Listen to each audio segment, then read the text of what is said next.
Alright guys, I figured I would show you a quick video. I'm going to call this one how why gun finishes are important.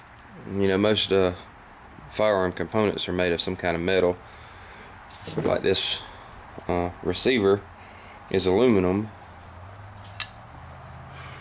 Stripped it down. I got to smooth everything up, but you can sand it down, polish it, and it'll never give you any issue because aluminum is not very susceptible to rusting.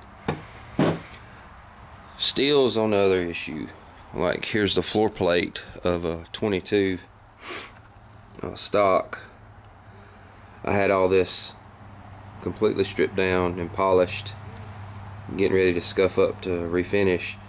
It's been sitting out here for about a week because I got sick and could not get out here to finish it. And if you can see, after a week you've already got rusting coming up. We'll have to address all that right quick. Not so much on the trigger, because when I just scuffed it up, it didn't have any rust on it. I didn't have to take a lot of the old finish off, which protected it. But even like barrel steel, you can see how that's already starting to rust. And this has only been basically been about 7 days, 10 days. Even on the shotgun barrel, it's already got a surface of rust on it from being stripped down. So anytime you scratch your firearm or expose the bare metal, elements are going to kick in and instantly start degrading your firearms.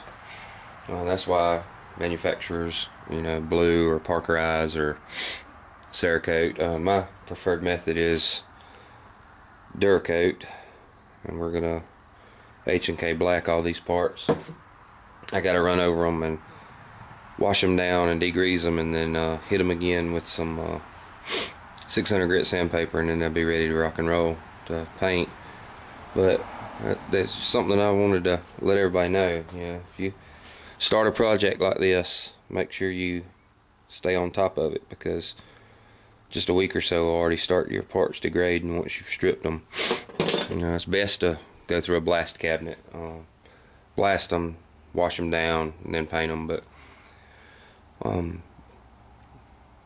I usually use the hand method because I just haven't broke down and bought a blast cabinet yet. You can see I'm already starting to get a little bit of rust on this magazine tube. And like I said, all this was just sitting here for about 7 to 10 days, stripped down in the garage, hot cold, hot cold.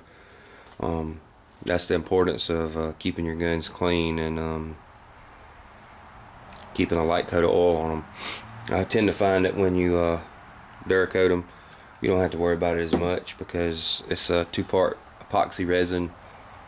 And once it's on there, even if you had an issue where you scratched it, you can just scuff it up and paint back over it. So, but I just wanted to share that with you. That's one of the reasons why firearm finishes are so important, because it basically protects the life of your firearm.